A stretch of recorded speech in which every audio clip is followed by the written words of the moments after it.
Good morning everyone. मैं Rajkumar, class 9। Once again we are going to start our chapters working institution, काम काज की संस्थाएं। वर्किंग इंस्टीट्यूशन यानी कि काम काज की वो संस्थाएं जिनके बिना आज जो मॉडर्न डेमोक्रेसी है उसमें पूरी तरह से वर्क कर पाना काफी कठिन कार्य है। इसके कुछ लेक्चर्स जैसा कि हम अटेंड कर चुके हैं और लेक्चर्स में हम अब तक पढ़ चुके हैं। यहाँ तक कि हमने बात की है लोकसभा के बारे में, हमने बात की कुछ राज्यसभा के बारे में और हमने बात की प्रेसिडेंट्स के बारे में, और जिन तीनों को मिलाकर हमारी जो पार्लियामेंट बनती है जहां पर हमारे चुने हुए प्रतिनिधि बैठते हैं। आज हमारे सामने जो आज का टॉपिक है उसमें हमारे सामने क्वेश्चन है कि हमारे पास दो सदन है, लोकसभा एंड राज्यसभा, दोनों में से कौन पावरफुल है? Which among the two houses, भाई टू हाउसेस माने दो घरों में, इज मोर पावरफुल, कौन सा घर सबसे ज्यादा पावरफुल है? हाउसेस जिसे हम सदन कहते हैं। इट माइट अपीयर, जैसा कि नाम से पता चलता है, राज्यसभा यानी कि राज्यों की सभा इज मोर पावरफुल, ज्यादा शक्तिशाली होगी। फॉर समटाइम्स, क्योंकि कई बार it is called the upper chamber, Rajya Sabha को अपर चैम्बर यानी कि ऊपरी सदन का नाम भी दे दिया जाता है। ऊपरी सदन यानी कि ऊंचा सदन। इसके बाद हम बात करते हैं लोकसभा की, जिसे हम लोअर चैम्बर यानी कि निचला सदन कहते हैं। बट लेकिन दिस डज नॉट मीन्स, लेकिन इसका मतलब ये नहीं है कि Rajya Sabha is more powerful, Rajya Sabha ज्यादा पावरफुल है देन लोकसभा। किससे? लोकसभा से। इसका मतलब हम ऐसा बिल्कुल नहीं कह सकते कि राज्यसभा लोकसभा से ज्यादा पावरफुल है। This is just an old style of speaking. ये कहता है ऐसा हमें इसलिए लगता है क्योंकि एक पुराना स्टाइल है बोलने का कि हम राज्यसभा को अपर चैम्बर ऊपरी सदन कह देते हैं। नोट द लैंग्वेज, इस तरह की लैंग्वेज का कहीं भी यूज नहीं किया गया है। कहां पर? कॉन्स्टिट्यूशन माने हमारे संविधान में। हमारे संविधान में ना तो लोअर हाउस निचला सदन कहा गया है, ना ही अपर हाउस ऊपरी सदन की बात की गई है। वहां पर नाम दिया गया है Lok Sabha and Rajya Sabha. Our constitution, क्योंकि हमारा जो संविधान है, आवर जो कॉन्स्टिट्यूशन है, हमारा जो संविधान, जिस संविधान की हम बात करते हैं, वो जो हमारा संविधान है ये कहता है, गिव माने देता है, द राज्यसभा को कुछ special power other the over the state, राज्यों के ऊपर। हालांकि ये कहता है हमारा संविधान डस गिव माने देता है राज्यसभा को कुछ स्पेशल पावर, कुछ विशेष पावर देता है ओवर द स्टेट, राज्यों के ऊपर। बट ऑन मोस्ट मैटर, लेकिन ज्यादातर मामलों में लोकसभा ही एक्सरसाइज माने प्रयोग करती है, सुप्रीम माने सर्वोच्च पावर। लेकिन वास्तविकता में देखा जाए तो लोकसभा ही सर्वोच्च पावर को यूज करती है। लेट अस हाउ, देखते हैं कैसे राज्यसभा जो देखने में ऊपरी सदन लगता है, पावरफुल लगता है, लेकिन वास्तव में वो पावरफुल नहीं है और लोकसभा पावरफुल है। ये कहता है कैसे? चलो हम देखना स्टार्ट करते हैं ऐसा कैसे पॉसिबल है। सबसे पहले ये कहता है एनी ऑर्डिनरी लो, ऑर्डिनरी माने साधारण, साधारण लोग। ये कहता है एन ऑर्डिनरी लो, साधारण नागरिकों के लिए। नीड, नीड माने हमें जरूरत पड़ती है। ये कहता है साधारण नागरिकों के लिए, ये कहता है हमें जरूरत पड़ती है। किस चीज की हमें जरूरत पड़ती है? साधारण नागरिकों के लिए एक एनी ऑर्डिनरी, नागरिक नहीं सॉरी, लो, एक ऑर्डिनरी लो। अगर हम एक साधारण सा बिल पास करना है, लो माने बिल पास करना है, तो नीड हमें जरूरत पड़ती है टू बी पास, पास करवाने की बोथ द हाउस, दोनों हाउसों में, लोकसभा में भी राज्यसभा में भी। बट लेकिन if there is a difference, लेकिन अभी कभी मतभेद हो जाए बिटवीन टू हाउसेस, दो हाउसों के बीच में, देन फाइनल डिसीजन, जो फाइनल डिसीजन है इस टेकन वो लिया जाता है जॉइंट सेशन। जॉइंट माने एक संयुक्त सेशन मिला लिया जाता है जिसमें दोनों मेंबर, दोनों हाउसों के मेंबर इकट्ठे बैठते हैं। क्योंकि जैसा कि हमने बताया था राज्यसभा के मेंबर कम होते हैं और लोकसभा के मेंबर 500 से भी ज्यादा होते हैं, 545 के लगभग होते हैं। ये कहता है इसलिए, ये कहता है जो व्यू है लोकसभा के is like to prevail in such a meeting, इस मीटिंग में हमेशा ऊपर रहते हैं और लोकसभा उस बिल को बनाने में कामयाब हो जाता है, यानी कि लोकसभा द्वारा उस बिल को बना दिया जाता है। क्योंकि हम जैसे जैसे कनेक्ट करते जा रहे हैं एक दूसरे से, तो कई बार हम वीडियो भी ओपन अपनी जो है वीडियो ओपन कर सकते हैं ताकि हम कनेक्ट अच्छे से हो पाए एक दूसरे से। तो हम आप लोग अपनी वीडियो भी साथ में ओपन कर सकते हैं। तो हम स्टार्ट करते हैं। इसके बाद ये कहता है दूसरा कारण क्या है, इससे हमें पता चलता है कि लोकसभा ज्यादा पावरफुल है, क्योंकि जब भी वोटिंग होती है तो लोकसभा उस वोटिंग में सबसे पहले जीत जाती है। दूसरा कहता है लोकसभा एक्सरसाइज सेकंड पॉइंट पे आ गए हम। लोकसभा एक्सरसाइज प्राप्त करती है मोर पावर। लोकसभा को बहुत ज्यादा पावर है इन मनी मैटर। किस मैटर में? पैसों के मैटर में।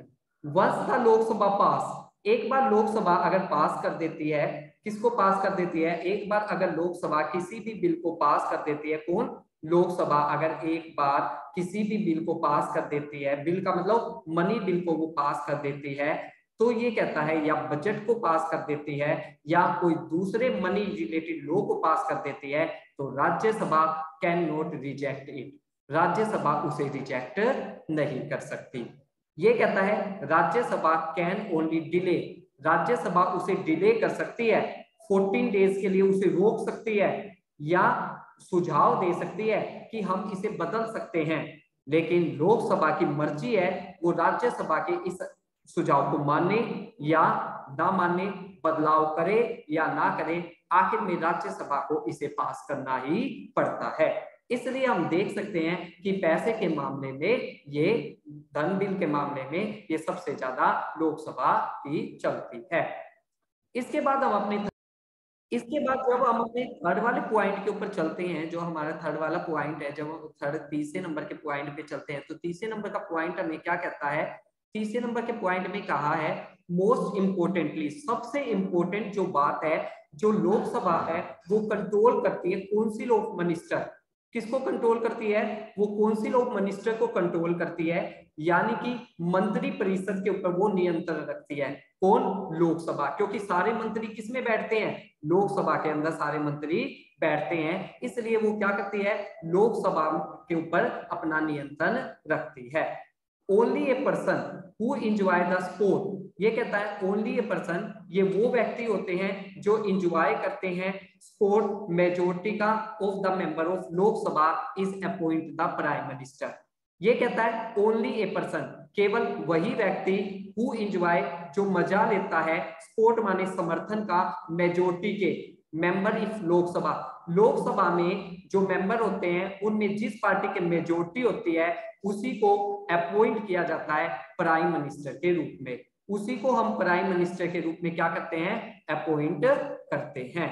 इसलिए ये कहता है कि जो प्राइम मिनिस्टर है, ये कहता है वो सबसे ज्यादा इंपॉर्टेंट होता है और उसे लोकसभा द्वारा ही नियुक्त किया जाता है।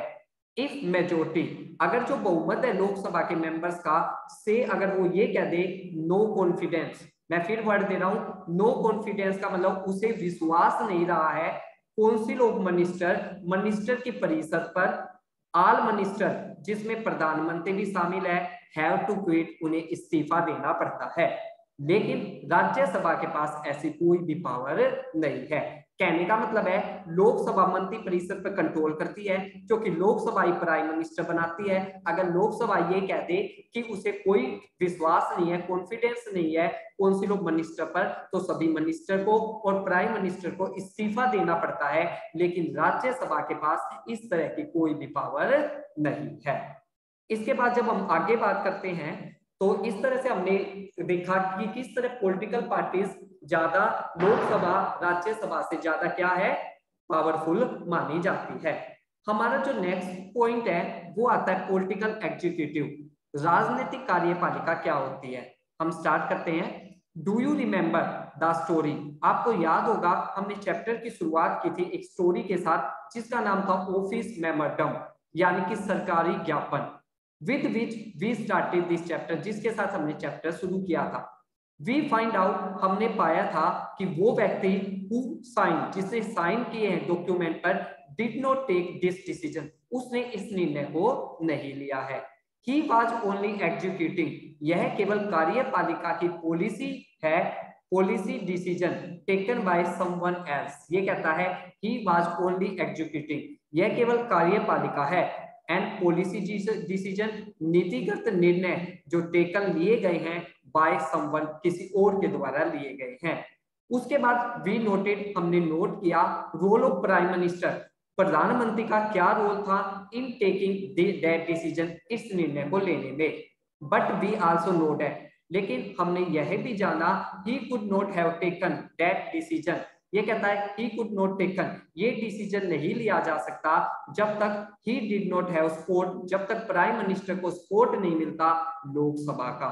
इन दैट सेंस इसका मतलब ही वाज ओनली एग्जीक्यूटिंग, केवल कार्यपालिका ही है द विशेस ऑफ पार्लियामेंट, जो संसद की इच्छा पर चलती है। दस इस प्रकार एट ए डिफरेंट लेवल, जो अलग अलग स्तर पर एनी गवर्नमेंट, कोई भी गवर्नमेंट को जब हम अलग अलग स्तर पर पाते हैं, वी फाइंड फंक्शनरी, ये कहता है हम पाते हैं फंक्शनरी का मतलब जो अधिकारी take day to day decision, decision तो रोजाना के लेते हैं but do not exercise supreme power, लेकिन वो सुप्रीम पावर को, सर्वोच्च शक्ति को यूज नहीं कर सकते बिहाफ ऑफ पीपल, लोगों के आधार पर।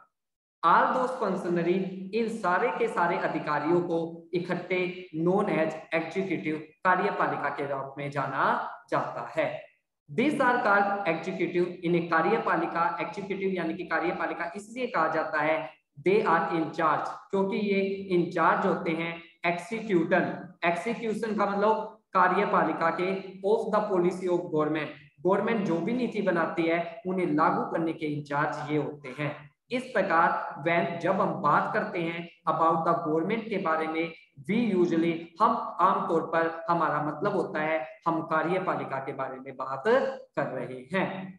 अब हमारे पास जो नेक्स्ट क्वेश्चन आता है वो कहता है जो एग्जीक्यूटिव, जो कार्यपालिका हमने पढ़ी, जो डिसीजन को लागू करने का काम करती है, ये 2 टाइप्स की होती है, पॉलिटिकल राजनीतिक कार्यपालिका और परमानेंट स्थायी कार्यपालिका। तो दोनों में क्या डिफरेंस है, शुरू करते हैं। इन ए डेमोक्रेटिक कंट्री, एक लोकतांत्रिक देश में 2 कैटेगरी, 2 कैटेगरी बनाई गई है, एग्जीक्यूटिव माने कार्यपालिका को 2 पार्ट में डिवाइड किया गया।